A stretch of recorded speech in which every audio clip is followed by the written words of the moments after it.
ಪ್ರಕೃತಿ ಸೌಂದರ್ಯವನ್ನ ಹೊತ್ತು ಮಲಗಿರುವ ಜಿಲ್ಲೆ ಕೊಡಗು. ಇಲ್ಲಿಯ ಹಚ್ಚ ಹಸಿರಿನ ಸೌಂದರ್ಯ ವೀಕ್ಷಣೆಗೆ ಪ್ರವಾಸಿಗರು ಮುಗಿ ಬೀಳ್ತಾರೆ.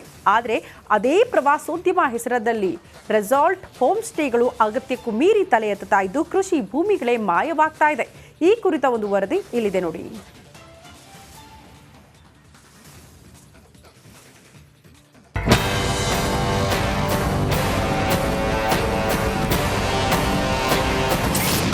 ಎಗ್ಗಿಲ್ಲದೆ ತಲೆ ಎತ್ತುತ್ತಿವೆ ಅಕ್ರಮ ರೆಸಾರ್ಟ್. ಮಂಜಿನ ನಗರಿಯಲ್ಲಿ ಕೃಷಿ ಭೂಮಿಗಳೇ ಮಾಯ. ಎಲ್ಲಿ ನೋಡಿದ್ರೂ ಬರೀ ರೆಸಾರ್ಟ್ಗಳು, ಕೇವಲ ಹೋಮ್ ಸ್ಟೇಗಳು. ಹಸಿರು ಮಾಯವಾಗಿ ಕಾಂಕ್ರೀಟ್ ಕಾಡಿನ ಅಬ್ಬರ. ಕೊಡಗಿನ ಮೇಲೆ ಕಣ್ಣು ಹಾಕಿರುವ ಬಂಡವಾಳಶಾಹಿಗಳು. ಎಸ್, ಇದು ಈಗಿನ ಮಂಜಿನ ನಗರಿ ಕೊಡಗು ಜಿಲ್ಲೆಯ ಸ್ಥಿತಿ.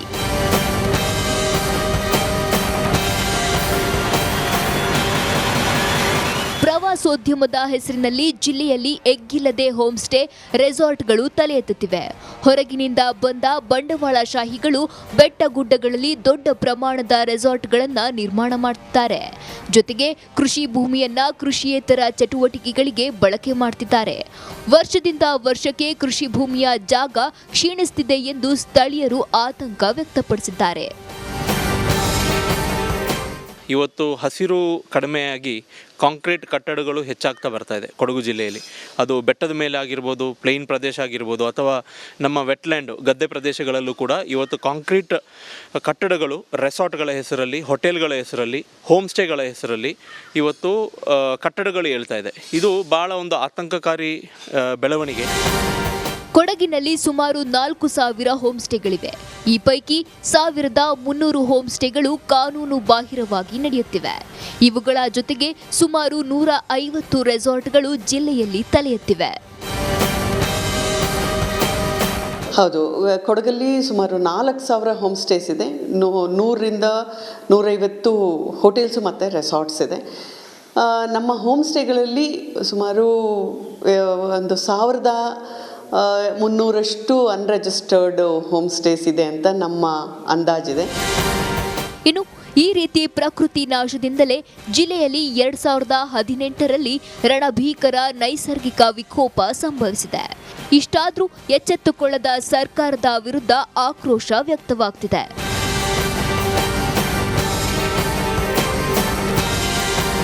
ಅನು ಕಾರ್ಯಪ್ಪ, ಬೆಳ್ಳೂರು, ರಿಪಬ್ಲಿಕ್ ಕನ್ನಡ, ಕೊಡಗು.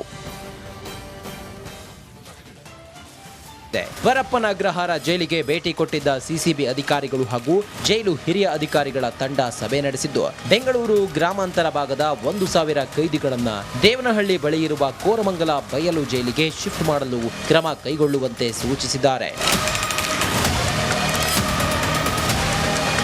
1 ತಿಂಗಳ ಒಳಗಾಗಿ 1,000 ಕೈದಿಗಳನ್ನ ಬಯಲು ಜೈಲಿಗೆ ವರ್ಗಾವಣೆ ಮಾಡಲು ಸಿದ್ಧತೆಗಳನ್ನ ಮಾಡಿಕೊಳ್ಳುತ್ತಿದ್ದು, ಇದಕ್ಕೆ ಬೇಕಾದ ತಿದ್ದುಪಡಿಗಳನ್ನ ಕೂಡಲೇ ತರುವಂತೆ ಸಭೆಯಲ್ಲಿ ತೀರ್ಮಾನಿಸಿದ್ದಾರೆ ಎನ್ನಲಾಗಿದೆ. ರಿಪಬ್ಲಿಕ್ ಕನ್ನಡ ಯಾವುದೇ ಒಂದು ವರದಿ ಮಾಡಿದ್ರೆ ತಾರ್ಕಿಕ ಅಂತ್ಯ ಸಿಗೋವರೆಗೂ ಬಿಡಲ್ಲ ಅನ್ನೋದಕ್ಕೆ ಇದು best example. Naveen Shetty, Keradi, republic Kannada, Anekal.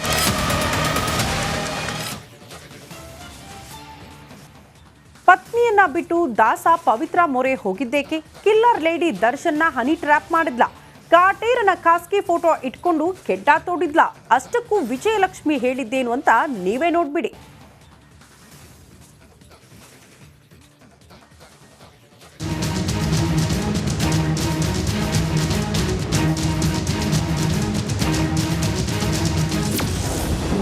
ಹನಿ ಟ್ರ್ಯಾಪ್ ಕೆಡ್ಡಕ್ಕೆ ಬಿದ್ದಿದ್ರ ದರ್ಶನ್. ಪವಿತ್ರ ಗೌಡ ಬಂಡವಾಳ ಬೆಚ್ಚಿಟ್ಟ ದರ್ಶನ್ ಪತ್ನಿ. ರೇಣುಕಾಸ್ವಾಮಿ ಕೊಲೆ ಕೇಸ್ನಲ್ಲಿ ದರ್ಶನ್ ಜೈಲು ಸೇರಿ ಪರದಾಡುತ್ತಿದ್ದಾರೆ. ಈ ಪ್ರಕರಣದಲ್ಲಿ ದರ್ಶನ್ ಪತ್ನಿ ವಿಜಯಲಕ್ಷ್ಮಿ ಪೊಲೀಸರಿಗೆ ನೀಡಿರುವ ಹೇಳಿಕೆ ಈಗ ಇಡೀ ಕೇಸ್ಗೆ ಟ್ವಿಸ್ಟ್ ಕೊಡುವಂತಿದೆ.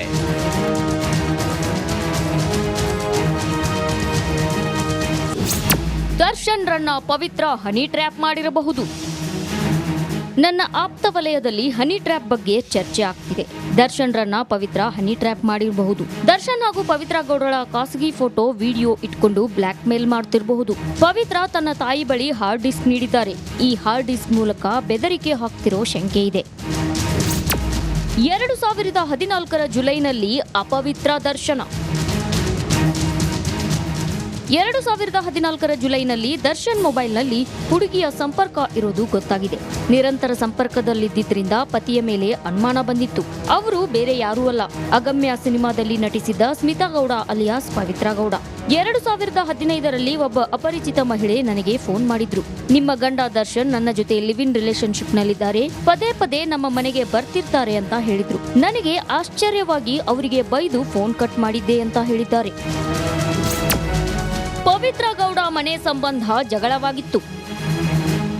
ಪವಿತ್ರ ವಿಚಾರವಾಗಿ ಆಗಾಗ ನನಗೂ ದರ್ಶನ್ಗೂ ಜಗಳವಾಗ್ತಿತ್ತು. 2018ರಲ್ಲಿ ದರ್ಶನ್ ಪವಿತ್ರಗೆ ಮನೆ ಖರೀದಿಸಿಕೊಟ್ಟ ಬಗ್ಗೆ ಮಾಹಿತಿ ಇತ್ತು. RR ನಗರದ ಕೆಂಚನಹಳ್ಳಿಯಲ್ಲಿ ಮನೆ ಖರೀದಿಸಿಕೊಟ್ಟಿದ್ದಾರೆ. ಅದೇ ವರ್ಷ ರೇಂಜ್ ರೋವರ್ ಕಾರನ್ನು ಕೊಟ್ಟ ಬಗ್ಗೆ ಆಪ್ತರಿಂದ ಮಾಹಿತಿ ಸಿಕ್ತು. ದರ್ಶನ್ ಬಳಿ ಕೇಳಿದಾಗ ನನ್ನ ದುಡ್ಡು ನನ್ನಿಷ್ಟ ಅಂತ ಹೇಳಿದ್ರು. ನೀನ್ಯಾರು ಕೇಳೋದಕ್ಕೆ ಅಂತ ದರ್ಶನ್ ನನಗೇ ಬೈದಿದ್ರು. ಈ ವಿಚಾರದಲ್ಲೂ ನನಗೆ ದರ್ಶನ್ಗೂ ವೈಮನಸ್ಸೇರ್ಪಟ್ಟಿತ್ತು.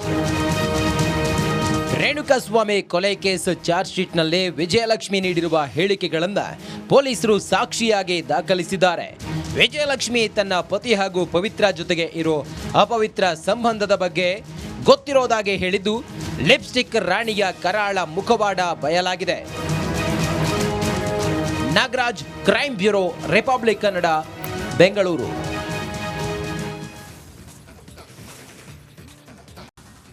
ಚಿತ್ರದುರ್ಗದ ರೇಣುಕಾಸ್ವಾಮಿ ಹತ್ಯೆ ಪ್ರಕರಣಕ್ಕೆ ಸಂಬಂಧಪಟ್ಟಂತೆ ಯಾರೇ ತಪ್ಪು ಮಾಡಿದ್ರೂ ಕೂಡ ಶಿಕ್ಷೆ ಆಗಲೇಬೇಕು. ನಾನು ಮತ್ತು ದರ್ಶನ್ ಒಳ್ಳೆಯ ಸ್ನೇಹಿತರು, ಆದರೆ ಕಾನೂನು ಮುಂದೆ ನಾವು ಏನೂ ಹೇಳೋದಕ್ಕಾಗೋದಿಲ್ಲ. ಮಂಡ್ಯದಲ್ಲಿ ಶಾಸಕ ದರ್ಶನ್ ಪುಟ್ಟಣ್ಣಯ್ಯ ಅವರ ಹೇಳಿಕೆ ಇದು. ದರ್ಶನ್ ಅವರ ಆಪ್ತರು ಶಾಸಕ ದರ್ಶನ್ ಪುಟ್ಟಣ್ಣಯ್ಯ ಅವರು, ಬಟ್ ಅವ್ರನ್ನ ವಹಿಸ್ಕೊಂಡು ಮಾತಾಡಿಲ್ಲ. ಕಾನೂನು ಮುಂದೆ ಯಾರೇ ತಪ್ಪು ಮಾಡಿದ್ರೂ ಕೂಡ ಅದು ಶಿಕ್ಷೆ ಆಗಲೇಬೇಕು ಅನ್ನುವಂಥ ವಿಚಾರವನ್ನು ಪ್ರಸ್ತಾಪ ಮಾಡಿದ್ದಾರೆ.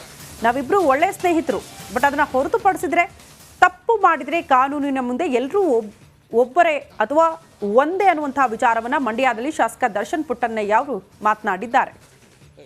ತಪ್ಪು ಒಪ್ಪಿಗೆ ಯಾರು ತಪ್ಪು ಮಾಡಿದ್ರೆ ಅವ್ರಿಗೆ ಶಿಕ್ಷೆ ಆಗಬೇಕಷ್ಟೇ. ಅದರಲ್ಲಿ ಯಾವ ಎರಡು ಮಾತಿಲ್ಲ. ಅವರು ಅದರಲ್ಲಿ ಏನಾಗಿದೆ ಮುಂಚಿಂದನೂ ಹೇಳ್ತಾ ಇದ್ದಿದ್ದು ಅಷ್ಟೇ. ನಮ್ಮ ಸ್ನೇಹ ಡಿಫ್ರೆಂಟ್, ಆದರೆ ಲಾ ಮುಂದೆ ನಾವೇನು ಹೇಳೋಕ್ಕಾಗಲ್ಲ. ಫೈನಲ್ ಜಡ್ಜ್ಮೆಂಟು ಅವೆಲ್ಲ ಡಿಸ್ಕಷನ್ಸು ಅವೆಲ್ಲ ಆರ್ಗ್ಯುಮೆಂಟ್ಸು ಅವೆಲ್ಲ ಆಗಬೇಕಲ್ಲ. ಹಾಗೆ ಏನಾಗುತ್ತೆ ಅದನ್ನು ನೋಡಿಕೊಂಡು ಅದ್ರ ಮೇಲೆ ಕಾಮೆಂಟ್ ಮಾಡೋದು ಈಗ ತಪ್ಪು.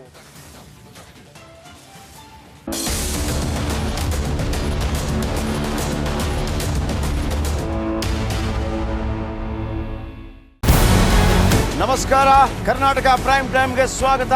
ನಾನು ಜಯಪ್ರಕಾಶ್ ಶೆಟ್ಟಿ. ಇಡೀ ಕರ್ನಾಡು ಇವತ್ತು ರೆಬೆಲ್ ಆಗಿ ನಿಂತಿದೆ. ಈ ಹಗರಣಗಳನ್ನು ಸದನದಲ್ಲಿ ಪ್ರಸ್ತಾಪ ಮಾಡಲು ಕೂಡ ಕಾಂಗ್ರೆಸ್ ಹಿಂದೇಟು ಹಾಕಿದ್ದೇಕೆ? ನಿಮ್ಗೆ ಸಂಬಳ ಅದಕ್ಕೆ, ನಿಮಗೆ ವಾಹನ ಅದಕ್ಕೆ, ನಿಮಗೆ ವೆಪನ್ ಅದಕ್ಕೆ, ನೀವು ಅದನ್ನು ಸೆರೆ ಹಿಡಿಬೇಕಾಗಿತ್ತು.